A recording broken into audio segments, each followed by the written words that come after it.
Next on Ebert and Roeper, There's something really weird going on. Jennifer Garner in 13 going on 30. I knew how this would be settled in the animal world. Lindsay Lohan stars in Mean Girls, and we have the early review. This is my brother, whoa. And Matt Damon, Ewan McGregor, Keira Knightley, and a wildly original Oscar-nominated film, all in our Thumbs Up video. What are you gonna do? What are you gonna do? What I do best. Anyone who gets in my way, I'm gonna kill him. Denzel Washington and Christopher Walken star in Man on Fire. Plus, ER's Goran Vishnik hits the big screen. And what happens when you combine Kung Fu and Quidditch? I'm Roger Ebert. And I'm Richard Roeper. Our first movie is 13 going on 30. And you know how hip-hop artists, they're always sampling pop hits from the 80s? It seems now we have movie sampling. The Girl Next Door tried to be an update on Risky Business. And 13 going on 30 is big, with Jennifer Garner in the Tom Hanks role as the sweet but dorky kid who wants to be all grown up right now. I'm 15! Jenna, if you're gonna start lying about your age, I'd go with 27. I don't know what's happening. I don't know what to do. Okay, Jenna, just calm down, okay? We have a meeting in 10 minutes, okay? I'm gonna tell you what to do. Repeat after me. I am Jenna Rank, big-time magazine editor.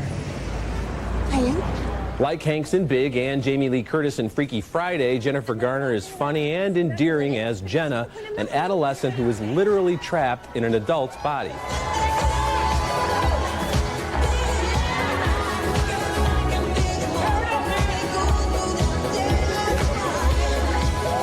Mark Ruffalo does his usual solid, low-key work as Jenna's former best friend, whom she dumped for the cool crowd back when they were 13. You wanna know a secret? Yeah. You're the sweetest guy I've ever known. 13 going on 30 doesn't have the same emotional punch as Big. In that film, the boy became a man in his own time, so his romance with a grown-up was doomed.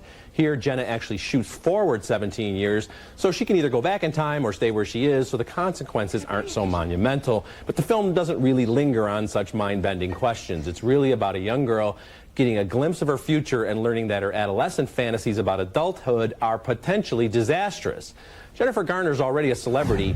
Now she's a movie star. Thumbs up for me. Thumbs down for me for a number of reasons, although I wonder how many viewers followed that fact that she went forward 17 years, but she can go back or forward or so forth, because it's all magic, let's face it. It is magic. It's movie magic, and it's a magical performance. In Big, Hanks deals with the fact that he's a young boy in an adult body. Right. And so he makes the adult body move like a little boy, just as Judge Reinhold did and vice versa. Yeah. Here, suddenly Jennifer Garner is 30, and the plot is really about the politics of that magazine she works for. And I didn't care about the office politics. Well, I think that was one of the weaker parts of the film, but I disagree with you, Roger. I think Jennifer Garner did the same sort of physical mannerisms that Hanks did so well in Big. So well, she kind of walks like a 13-year-old girl, and she has this way of twirling around, and she's discovering things about her body that obviously happen a lot quicker. The movie misses on one really big scene, because this 13-year-old finds out that now, as a woman, her boyfriend is a professional hockey star, and they're on a date, and they're in his apartment, and the movie fades out instead of dealing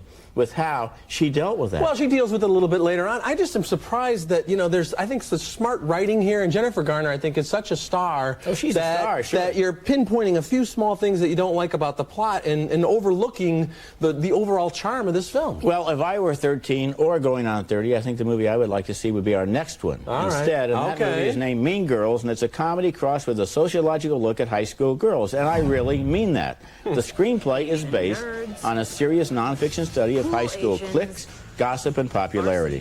The movie stars Lindsay Lohan from Freaky Friday as Katie, a girl who was homeschooled in Africa until her junior year, and then dumped headfirst into the jealousies and intrigues of high school. She quickly makes friends with a couple of outsiders, played by Lizzie Kaplan and Daniel Franzese. That little one, it's Gretchen Wieners. Gretchen Wieners knows everybody's business. She knows everything about everyone. That's why her hair is so big. It's full of secrets. Her new friends brief her on the Plastics, the most popular girls in school, and they encourage her to befriend them so they can gather ammunition to sabotage the Plastics' insufferable leader. That would be Regina, played by Rachel McAdams. I just moved here from Africa. What? I used to be homeschooled. Wait, so you've actually never been to a real school before? Shut up. Shut up! I didn't say anything. The screenplay, which is not only funny but smart, was written by Tina Fey of Saturday Night Live, who also stars as one of the teachers. Shopping? No, I'm just here with my boyfriend. Joking. Sometimes older people make jokes. My Nana takes her wig off when she's drunk. Your Nana and I have that in common. Mean Girls takes a good look at how high school really works. It exaggerates, but not too much. Lindsay Lohan is effective as Katie because she does seem like a normal student with her feet on the ground and not one of those glamorous teenage movie queens. Sure, she's tempted by popularity, but she finds out when you're smart enough, you just can't play those games. Thumbs up. You know, I'm going to give it thumbs down, although I agree with some of what you're saying. I thought Tina Fey's screenplay was really funny, and her character was really good. I love the moment where she runs into the kids outside of school, and she works part-time at PJ Calamities, because, you know, when you're teaching, sometimes you have to have a job like that, and I thought Tim Meadows was effective as the principal. I didn't think the Mean Girls were all that mean, for one thing. Well, that was interesting. That was refreshing, that they were not exaggerated into caricatures. But we have no jeopardy there. We have no... for me, about halfway through the film, I kind of felt like, well, all right, we get the points that are being made here about cliques. It has a good heart, it's got some good one-liners, and it has nowhere to go. And it proved my reservations about it, because I thought the last half hour was pretty dreadful. That scene in the high school gym at the end where they're trying to figure out who did what and everything. Tim Meadows was fabulous in that scene with his little quiet advice. I thought it kind of fell apart there. It has a little bit of a National Lampoon sensibility, kind of funny. I can't quite recommend it. What you're missing here is that this is not one of those cookie-cutter teenage coming-of-age movies. No, it's about real people who are really looked at and who are really performed and who are not made into caricatures. And I got to tell you, Richard, this movie is so much better than 13 Going on 30 that it's sad that you got it wrong. No, it's not sad at all. Yes, it is. 13 Going on 30 tried to be a light, entertaining star vehicle, and it was successful at that. Mean Girls has more ambition. It has probably a more ambitious screenplay by Tina Fey, but I just didn't think the execution was quite there. I'm close, but I'm still going to stick with thumbs down. I think you need to have your movie-o-meter adjusted. No, I think it feels very comfortable. Okay. Thank you very much. Our next movie is Shaolin Soccer. Now, this is a fantastically funny, insanely weird martial arts sports comedy. Hong Kong actor-director Stephen Chow has been called the Asian Jim Carrey. Chow stars as Singh, a downtrodden Shaolin monk who can't seem to find a place in the modern world. But when a street gang attacks, he gets an idea.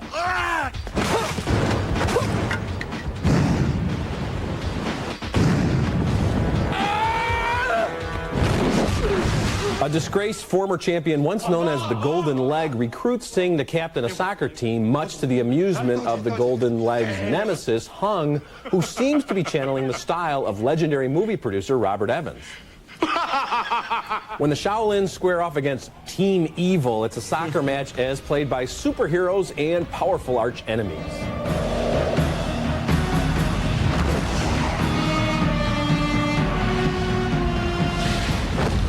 Shaolin Soccer was released in Hong Kong in 2001, and an English dubbed version played at the Toronto Film Festival a couple of years ago. You can also find it on DVD if you hunt around on the internet. Now Miramax has trimmed it by a half hour, and they've added some new music and some English language signs and graphics, which just makes the movie even more bizarre and maybe even more entertaining than ever. We get villains who are straight out of a Sergio Leone movie, a goalie who dresses like Bruce Lee in Game of Death, and we get lots and lots of supernatural soccer. Thumbs up for me. Thumbs up for me, too, for a goofy movie that's, you know, basically just disposable, but fun while it lasts. And, you know, I'm glad they also added the subtitles again and took away the dubbing, because in a way, this kind of movie needs subtitles. You don't want to hear them talking in that stilted dub speak. But on the other hand, you're right, they have a lot of English on the screen, including the fact that Golden Leg has a giant tattoo on his stomach in English. The Golden Leg. Or they unfurl a note and it's in English, and you think someone would turn to someone and say, oh, I can't read this, maybe you can. You know, I know why this kind of soccer never really caught on, and it's because it would be too fatal. The body count would be too high. At one point, the ball goes so fast, it turns into flame. Another point, it drills a tunnel through the earth. They're flying 50 feet above the stadium like a Quidditch game. And yet they still keep score. That's the nice thing. They're still keeping score of who has more goals. But they don't seem to have any rules, except that there is at least a goal, and when you get the ball in there, I guess you score something. And, and we're all rooting against so that's what Team it is. Evil. And on that basis, it works. Okay. Later in the show, we'll recommend the best new DVDs in our Thumbs Up video segment. And when we come back, Denzel Washington is a man on fire.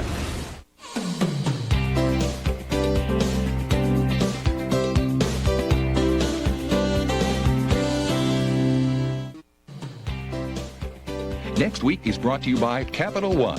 What's in your wallet? Next week on Ebert and Roeper, Pierce Brosnan and Julianne Moore in Laws of Attraction, and Ben Stiller and Jack Black in Envy. You want to go in with me, 50-50?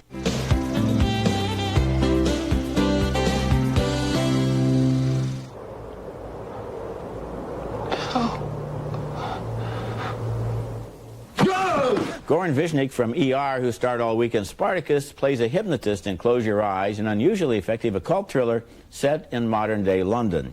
The hypnotist begins by trying to help policewoman Shirley Henderson end her smoking habit, and then is recruited to help her solve the case of the tattoo murders committed by a serial killer who seems to be following the teachings of an evil practitioner who died 500 years ago. Patty Considine from In America plays an expert on the occult and black magic. He was executed in France for heresy. His living bowels were burned before his eyes.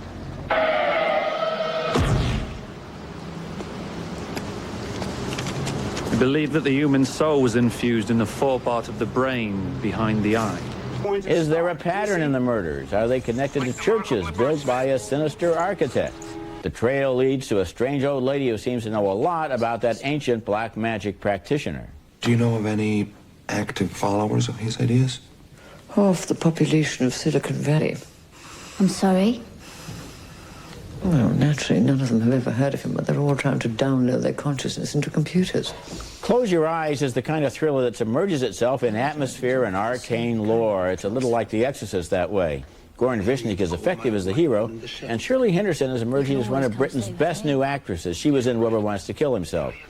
Close Your Eyes is creepier and more effective than most new thrillers. It's opening in New York and Los Angeles, and then it goes wider, and it is worth looking for. It's definitely worth looking for. Tremendous thrills and chills in this movie that are born from the screenplay and the acting, not those false scares that we get in a lot of cheap, low-rate thrillers. Goran Visnik, he was in a movie last year called Swimming Pool, which we both liked a lot. That guy's a movie star. I mean, he's got the handsome leading man looks, but there's a lot more going on there. And I what happens to me when I see him? The first impulse is he's too handsome. But he's an actor. He's believable as a father. It's like George Clooney. Despite the fact that they're handsome, they can act. And so in a moment or two, you forget how good they look, and you're just thinking about the character. I really liked him here, and I like the fact that he starts off as this guy who's helping people as a hypnotist quit smoking, but it leads to something so much darker. And you're so right about the London locations. And the last half hour where things really kick into gear. I mean, I didn't see it coming. What is coming? And I think it's effective, and it's natural coming out of the screenplay. It's not one of these surprise endings. So this is one of the best thrillers I've seen probably since The Ring. What I don't know is why this movie didn't open wide right at once. I mean, Goran Visnik is a star right now. To open it only in New York and L.A. indicates they want to see how it's going to go, and I think it's going to go great. And people are always looking for good, scary movies, and this is one of them. Okay, next is Man on Fire. This is a revenge movie with operatic ambition. Now, despite Creasy's best efforts, Peta is kidnapped. After the ransom drop goes wrong, he... Remember, Creasy's art is dead. He's about to paint his masterpiece.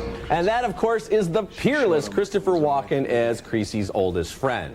Unapologetic comic book story arc, and the great performances from Denzel Washington, Christopher Walken, and young Dakota Fanning. So, thumbs up. You know, it's close with me, but thumbs down, and I'll tell you why. First of all, it is way too long. And secondly, there comes a point when it goes on to autopilot in terms of following the double reverse kidnap and who did it plot. Right. And you begin to realize that you're looking at a formula, and the moment you know that they're going to have to tick off one character after another on their way to the end, and that is pretty predictable. On the other hand, Christopher Walken, he's got another one of his great speeches. Come on, just that alone should be worth recommending. And Roger, and you've got Mickey and little Dakota Fanning, who's obviously a smart and talented young actress, but she dials it down. Sometimes she's too precocious in some of her parts. I have no complaints. She's real good. And Washington is great. He's as good here as he is in Training Day. He won the Oscar for Training Day. But you see, Training Day was a better picture because it didn't go on autopilot. I think Denzel Washington is terrific, but the character becomes an action mannequin in the last hour of the film. Yeah, but it's done with such bold style. I'm surprised you're not going for this. Coming up next, Greg Kinnear, Keira Knightley, and Jessica Lange in our Thumbs Up video, and the weirdest animated film of the year.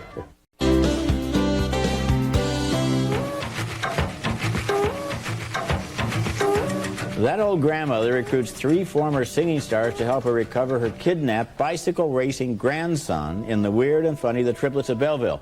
This was an Oscar nominee this year. It's new on DVD, and it's my thumbs-up video selection. I saw it again over the weekend, and I was amused again by the sheer strangeness of the story and animation by director Sylvain Chomet. In the DVD commentary, Chomet explains how the music was created in that scene that we just saw. And there's a short documentary where the director discusses and demonstrates his animation style. I'll never forget the little grandmother tooting on her whistle as she supervises her grandson's training session. This isn't one of those animated films that begs you to love it, which is maybe why I do love it. Who needs hallucinogenics when you have the Triplets of Belleville and Shaolin Soccer? Okay, also new on video, 3 of the most vibrant and exuberant films of 2003. Love Actually just missed making my top 10 list last year. Don't you land them. The DVD extras include a tribute to the music of the film. Don't give yourself away. And there's a hilarious deleted scene with Liam Neeson's widowed father searching for Claudia Schiffer on the internet. I'll tell you how I got here. You've been using my computer and calling up this filth, haven't you? Yes, I have. The Farrelly Brothers' hilarious and underappreciated Stuck on You also has some truly funny deleted scenes and some great behind-the-scenes glimpses into the makeup process. Apparently, Greg Kinnear and Matt Damon weren't actually fused together. And we actually had a bet, on who was going to crack first and who was just going to lose it. And Tim Burton's Big Fish is a grand flight of imagination about a father who bends the truth in the most amazing ways. The DVD extras include a wonderful look at the journey of the main characters, hosted by the actors who portray them. Certainly this character looks back over his life and is very pleased with what he sees. Big Fish was a December release that got lost in the holiday shuffle. It's well worth checking out now on video. Okay, Triplets of Belleville is available on May the 4th. Richard's picks, Love Actually, Stuck on You, and Big Fish are all available in stores this Tuesday. When we come back, Paul McCartney combines his music with classic animation. Also new on DVD and perfect for family viewing is Paul McCartney, The Music and Animation Collection, a delightful set of animated works. Dustin Hoffman narrates a film titled Tuesday. The events recorded here are verified by an undisclosed source to have happened somewhere, USA, on Tuesday.